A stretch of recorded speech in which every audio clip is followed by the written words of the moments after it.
presença incomparável, incontestável na nossa vida.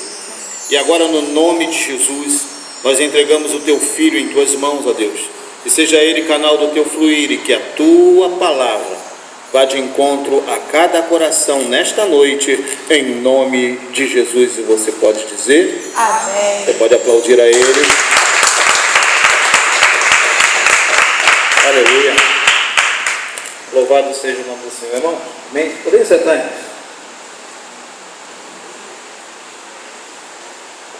Muitas das vezes mandamos ficar de pé em reverência à palavra de Deus, mas muitas pessoas ficam em pé, mas reverência mesmo não tem nenhuma no coração. Então, mesmo que esteja sentado, o importante é a reverência aqui dentro, é no coração. É esse que o Senhor sonda, é esse que o Senhor busca, é esse que o Senhor consegue entender e abençoar. Eu gostaria que os irmãos abrissem Josué 3, versículo 5.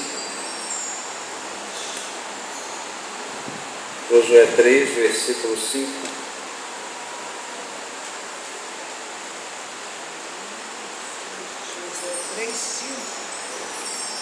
Alô, 1, 2.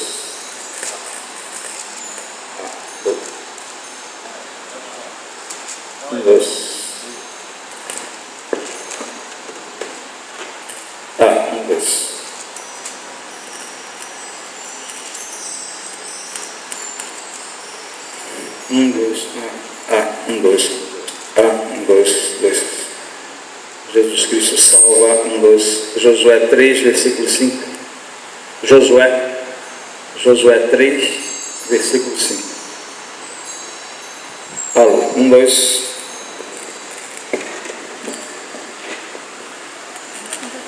Josué 3, versículo 5.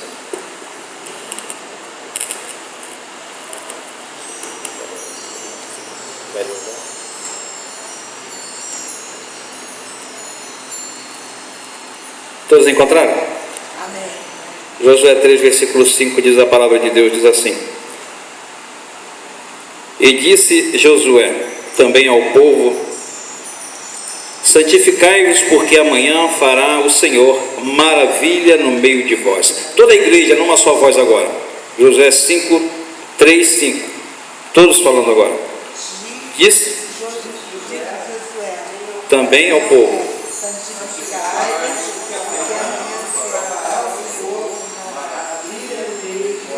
Vamos repetir: santificai-vos, porque amanhã fará o Senhor maravilhas no meio. Amém? Amém. Vamos ouvir o Vinícius, vai estar louvando o louvor agora? Depois? Chico ensaiou tremendamente, arduamente lá em casa um louvor que tem a ver com a mensagem de hoje, né? O pastor gosta muito desse hino também. Quer louvar agora? Vamos louvar agora que é melhor. Depois o pastor vai estar cantando. Vem. Esses WhatsApp, né? Vamos lá. Antes ou depois? Depois? Tá bom, então. Aqui é louvar com o senhor, pastor, que o senhor conhece esse hino bem a beça. Ele treinou um tal tum, tinha que ver. É melhor fazer no microfone esse tum, que não está saindo não, mas está aprendendo com o pastor hoje. Amém, irmãos? Então, na palavra de Josué 3, no versículo 5, disse Josué também ao povo: Santificai-vos, porque amanhã fará o Senhor maravilha no meio de vós. Louvado seja o nome do Senhor, né, irmãos? Palavra forte, palavra abençoada, palavra falada com certeza e conscientização, certeza do que Deus iria fazer aquele povo.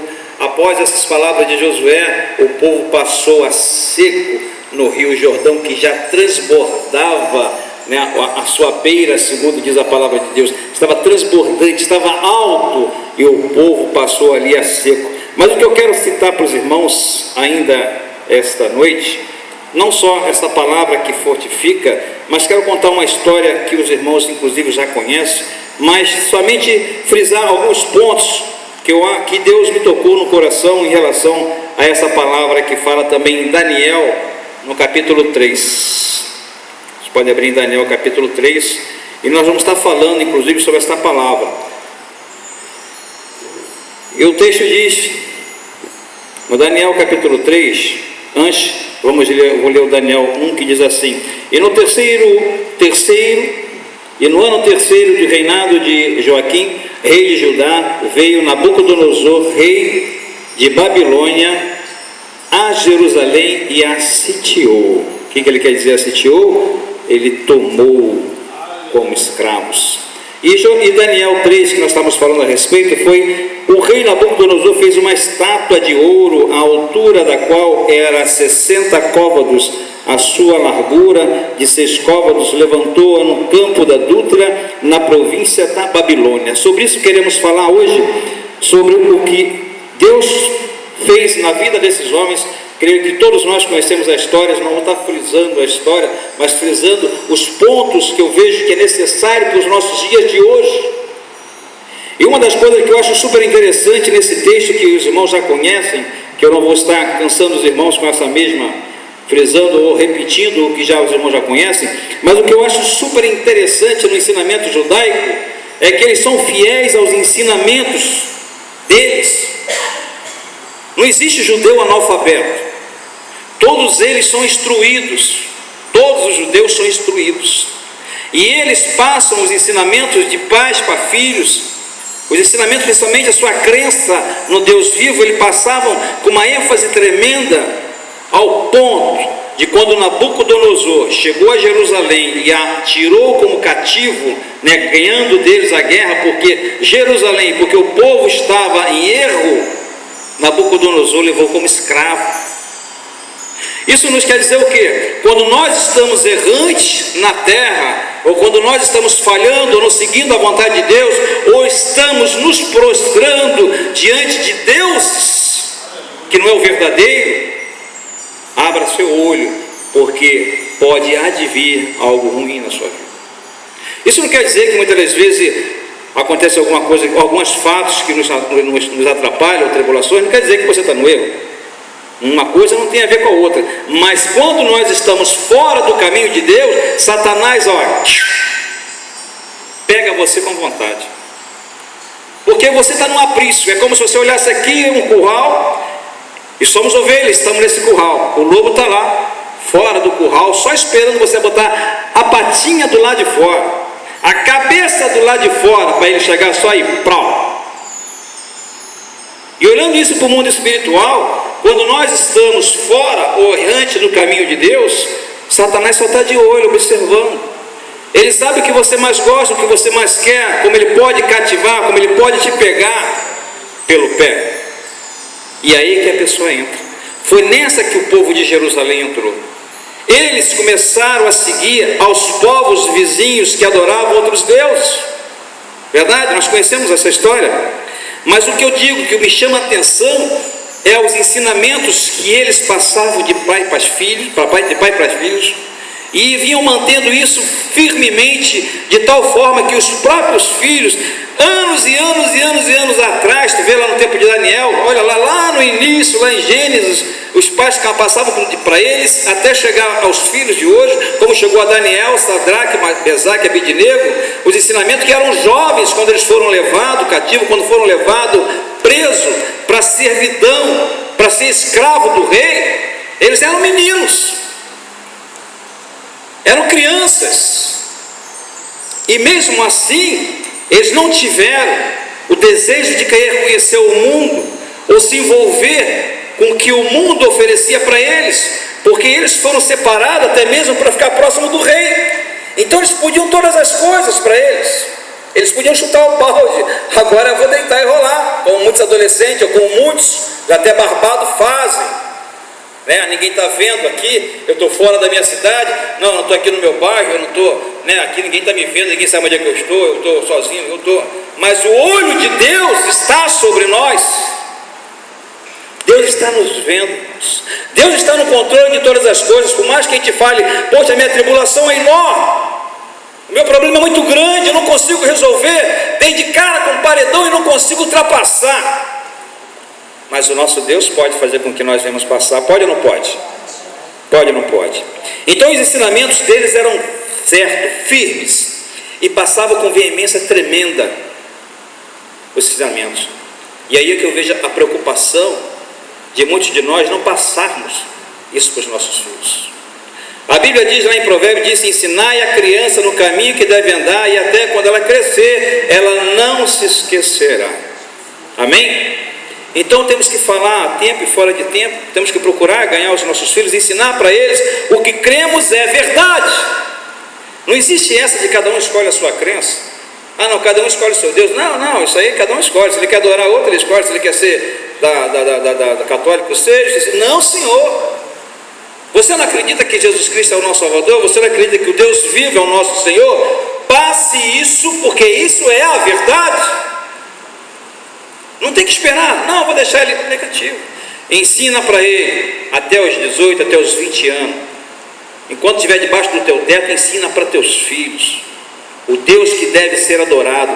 Quando eles crescerem e se tornarem adultos, eles fazem a decisão deles, mas com certeza vai acontecer o que aconteceu muitas das vezes com os meus filhos. Bateram cabeça, aí lembraram dos ensinamentos e voltaram para o Senhor. Entende?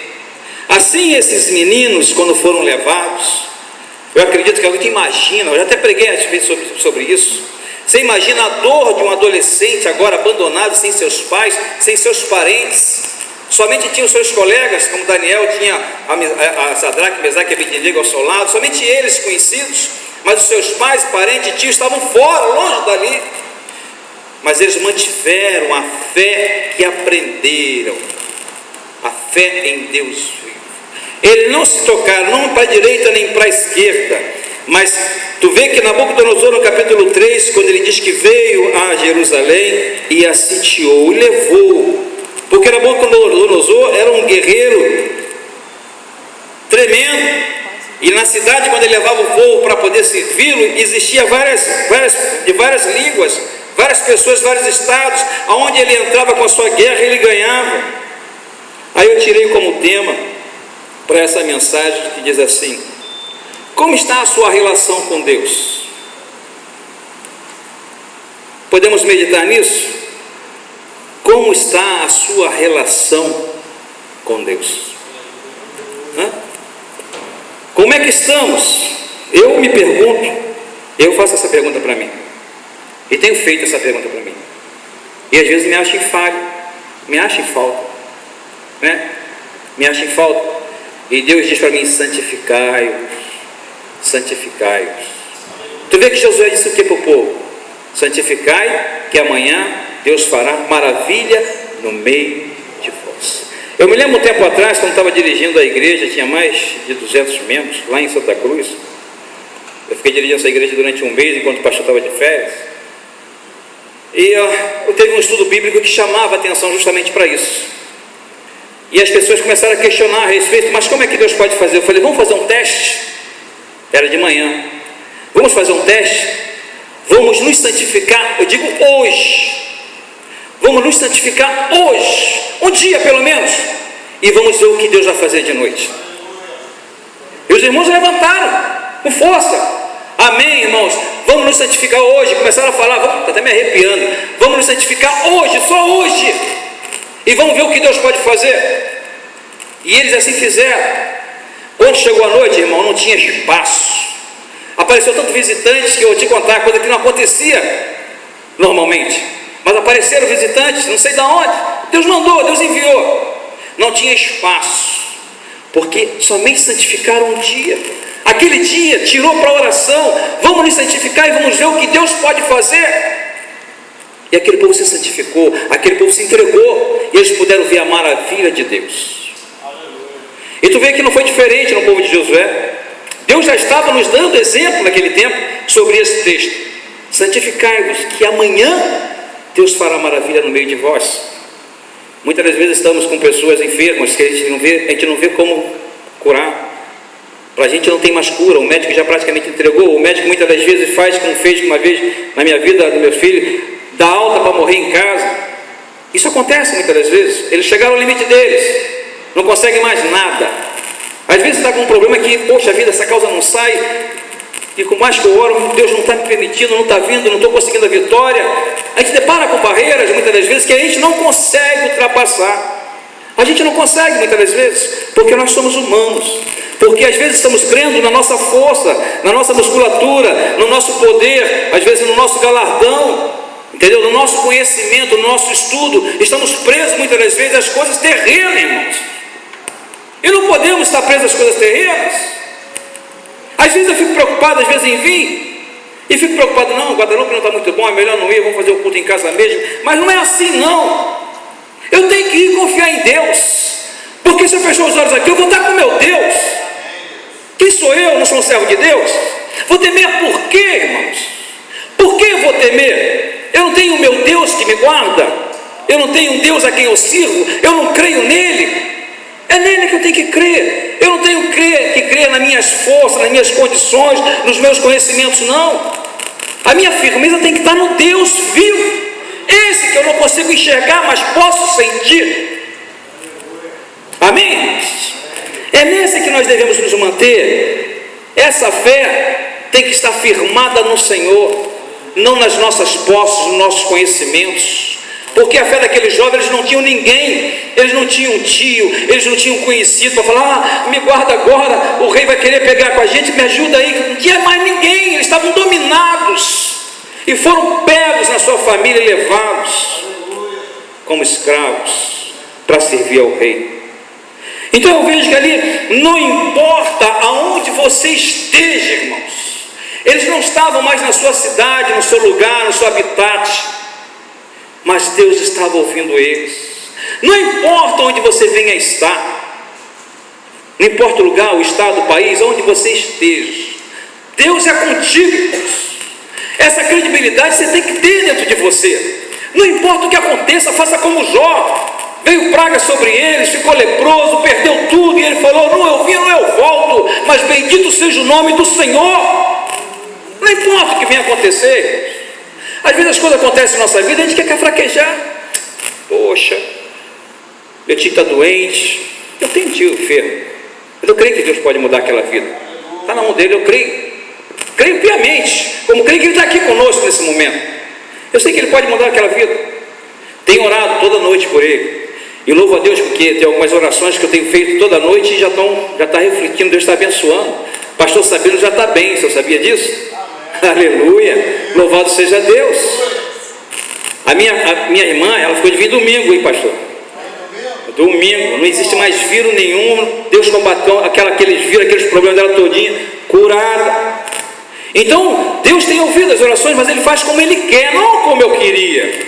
Eu queria orar e a pessoa sair daqui já correndo, né? Chega aqui, traga realmente, venha os estejam aleijados, cadeirantes, com AIDS, com câncer, venham. É porque é Deus quem faz, não como eu quero, mas como Ele quer, da maneira que Ele quiser. Porque muitas das vezes passamos por tribulações para que nós venhamos aprender com Ele. Quantas das vezes eu falei, caramba, por que o Senhor não fez logo de uma vez? E Deus me mostrou que Ele me ensinou muita coisa naquela tribulação que tive. E eu fico vendo, hoje eu vejo as bênçãos que no passado foram problemas para mim e hoje se tornaram bênçãos. Mas eu não sabia que ia acontecer isso, mas Deus sabia. Então não foi do meu jeito, mas foi do jeito dele. Então tu vê que esses jovens, eles não se abateram, porque a fé deles estava firmada. Eles não estavam mais na sua cidade, estavam lá amando de Nabucodonosor, na cidade de Nabucodonosor, onde havia várias outras pessoas que eles haviam também feito cativo, que era um exército monstruoso, era devastador. E lá eles estavam, e lá Deus os ouviu. Eles tinham certeza e convicção da sua crença. E Deus faz, irmãos. Hoje nós somos como vasos. Nós somos como vasos. Aqueles jovens eram como vasos também. E o vaso vai depender da sua essência, do que tem dentro de você. Quem é você? O que você tem? O Espírito Santo de Deus? Ou você só vem porque acha que sentando no banco é abençoado? Eu pensava assim quando era católico. Eu pensava assim, eu achava que sentando no banco eu já estava sendo abençoado, eu já estava me vendo. Muitas pessoas, ainda como servo de Deus, que aceitam Jesus, acham que somente sentando no banco estão abençoados. Eu vim ao culto, eu venho domingo, eu venho segunda, eu venho terça, eu venho de manhã. Não, eu estou indo. Não é isso que abençoa não, irmãos. Não é o fato de estar presente que abençoa, não, irmãos. É o fato de você querer aprender de Jesus, é querer buscar e receber a mensagem de Deus e colocar ela em prática, senão não adianta. Não adianta eu abrir minha Bíblia na estante e deixar aberta e achar que Deus está guardando a minha casa, porque a minha Bíblia está aberta. E tem uns que compram uma Bíblia desse tamanho e coloca na estante e acha que a sua casa está sendo guardada, os seus filhos, a sua vida está sendo guardada, porque a Bíblia está aberta no Salmo 91. Não, irmãos. Se você não ler a Bíblia e colocar em prática, ela é como um livro de contabilidade, de direito, um livro qualquer. Ela é como um livro qualquer. Se você não lê e colocar ela em prática, ela não transforma a sua vida, irmãos. A palavra de Deus só tem transformação se você começa a entender, buscar de Deus, a entender o que ela quer passar para você. Ela começa a mudar, aí sim a semente é plantada e você cresce, germina e torna-se uma árvore frondosa na fé. É isso que Deus quer de nós. Tu vê que aqueles jovens eram novos, mas não se deixaram abater. Aqui tem poucos, só tem 2 jovens aqui hoje. Hã? Esqueci de você, desculpa. Não é verdade? Mas não se deixaram abater. E não podemos deixar que venha nos abater os problemas. E Deus, muitas das vezes, você pode ver que ali, nessa história de Nabucodonosor, tu vê quando Nabucodonosor manda fazer a tal estátua. Aquilo também já foi uma outra história em relação a isso aí. Aquela estátua foi proposital para realmente pegar os filhos de Deus. E aí começou que todos que ouvissem o som da guitarra, trombeta, buzina que tocasse, todos deveriam se prostrar diante daquela imagem. Diante daquela imagem, irmão, quantos de nós, muitas das vezes, não estamos nos prostrando diante da imagem do mundo, diante da vontade do mundo, que a Bíblia diz, o Senhor diz, o mundo jaz no maligno. Isso quer dizer que o maligno habita nesse mundo. E ele diz que nós estamos no mundo, mas não somos desse mundo.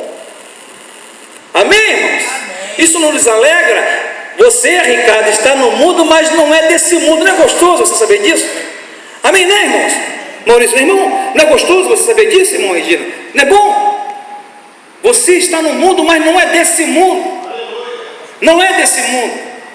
Aquela experiência que eu tive com Deus, olha, foi tremenda. Eu precisava daquilo para poder entender que o Espírito está pronto e a carne é que é fraca. A carne é frágil, mas você tem que colocar na mão de Deus. Não tem que se deixar levar pela fragilidade da carne, não. Ao contrário, você tem que debater e falar não, porque aqueles jovens também estavam na carne, mas não se deixaram levar pelo que o mundo podia oferecer para eles, embora estivessem próximos ao rei. Eles podiam ter o que quisessem em suas mãos, mas eles negaram toda a vontade, tudo aquilo que o mundo oferecia para eles, e procuraram servir ao seu Deus.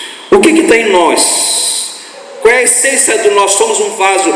O que temos dentro desse vaso? É a certeza do Espírito Santo, a certeza da salvação. E Deus muitas das vezes acontece, que nem aconteceu com eles, por não se prostrarem, por não se deixarem levar pelo mundo, e nem se prostrar diante de imagens, ou da vontade daquele mundo, ou da vontade daquele rei. Na hora que tocou a buzina, eles não se prostraram, como os outros assim fizeram. Aí na mesma hora entregaram, está vendo aqueles lá, os colegas de Daniel, eles não se prostraram não. O rei chamou para que eles, por que não se prostraram? E ele avisou que não se prostraria diante de deuses, somente diante do Deus vivo. Então o que Nabucodonosor ficou chateado? Tu pode ver na história que ele diz, e respondeu Sadraque, Mesaque e Abednego no versículo 16 do capítulo 3, ele diz assim: não necessitamos de responder sobre este negócio, que Nabucodonosor diz assim, respondeu Sadraque, Mesaque e Abednego e disseram ao rei Nabucodonosor, não necessitamos de responder sobre esse negócio, eis que o nosso Deus, a quem nos servimos, é que nos pode livrar. Ele nos livrará do fogo, o forno e do fogo ardente, e da tua mão, ó rei. Isso foi uma afronta a um homem que se achava praticamente um Deus, um homem guerreiro que ganha todas as batalhas. O cara chegar, não, falar algo que eles falaram para ele agora, se não ficar, ele diz assim, ó, eis que o nosso Deus é quem nos livra, nós servimos, é que nos pode livrar e nos livrará do forno, do fogo ardente e da tua mão, ó rei. Isso é a certeza, é a convicção de que Deus é presente em suas vidas. Dessa maneira é que devemos nos manter. É dessa forma que devemos agir. Não é de outra forma a não ser mostrar essa certeza diante do mundo. O mundo precisa conhecer que nós somos servos de um Deus que vive, irmãos. Não de um Deus morto. Ele não está mais naquela cruz, irmãos. Ressuscitou. Está entre nós. Diz a fornalha, porque a fornalha é porque eles faziam tijolos. Diz que a fornalha, mais ou menos, os arqueólogos, né? Eles dizem que tinha 6 metros de altura onde ficava a fornalha, e tinha 4 metros, né, onde ficava o local dos tijolos para serem cozidos. Então tinha 2 compartimentos, aonde ficava a fornalha e a parte onde ficava o tijolo. Eram 10 metros, 6 onde ficava a fornalha e 4 onde ficavam os tijolos para serem cozidos. E eles foram jogados em cima onde ficavam os tijolos para serem cozidos.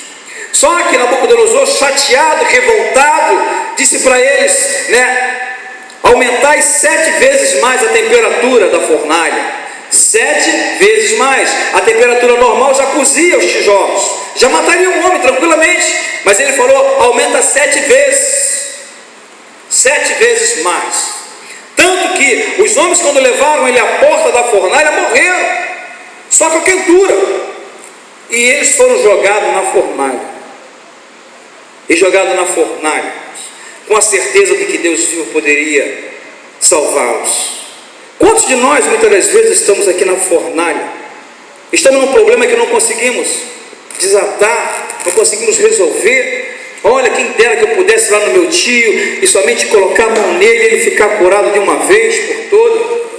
Chegar por aí pregando a palavra de Deus de tal forma que as pessoas pudessem mudar e entender que Jesus Cristo é o Salvador. Quem dera que eu pudesse fazer dessa forma. Mas nem tudo é feito dessa maneira. E Deus às vezes não nos livra dos problemas. Às vezes nós entramos no problema e falamos, meu pai, tenho orado ao Senhor, por que o Senhor permitiu eu chegar até esse problema? Por que o Senhor permitiu tal pessoa vir contra mim, né? Tal traição, nunca fiz nada a ele fez comigo. Ó Senhor, por que o Senhor permitiu acontecer, faltar isso na minha casa? Por que está acontecendo essa enfermidade? Por que isso está acontecendo na minha vida? Muitas das vezes questionamos a Deus, estamos no problema, estamos na fornalha. E Deus não nos livra da fornalha, não. Mas Ele nos livra da fornalha, nos livra na fornalha. Quando você está dentro do problema, é ali que Ele te tira. Quando você está sentindo a dor, quando você está sentindo o sofrimento, e você lembra de Deus e fala, ó Senhor, tem misericórdia de mim, Ele aí vai e te tira do problema que já está te envolvendo, na fornalha que você se encontra, e faz como fez com aqueles homens, Sadraque, Mesaque e Abednego, saíram daquela fornalha sem mesmo ter cheiro de queimadura. Porque existia o 4º homem, como diz a palavra de Deus. O Senhor estava ali com eles, porque mostrou e respeitou, porque eles assim o confiavam em Deus. É verdade, muitas vezes estamos nesse problema, e às vezes não conseguimos desatar, ou até mesmo sair da fornalha que tanto nos atrapalha, amados. Verdade que muitas das vezes estamos na fornalha e esperamos ver esse 4º homem em nossa vida. Senhor, por favor, Sadraque, Mesaque e Abednego estavam na fornalha, eram 3 homens, e lá de fora eles viram que tinha mais um homem com eles, e quando chega na porta da fornalha o rei fala, Sadraque, Mesaque e Abednego, venha para fora, e eles saem totalmente sem problema nenhum, sem cheiro de queimadura, não queimou cabelo, não queimou roupa, não queimou nada, jogado na fornalha. Quantas vezes nesse mundo nós estamos na fornalha com problemas tremendos e que não conseguimos resolver, e Deus está ali conosco, o 4º homem está com você e você não está nem notando, o 4º homem está te fortalecendo e você não está nem se tocando, o 4º homem está aqui presente e às vezes nós não estamos dando valor.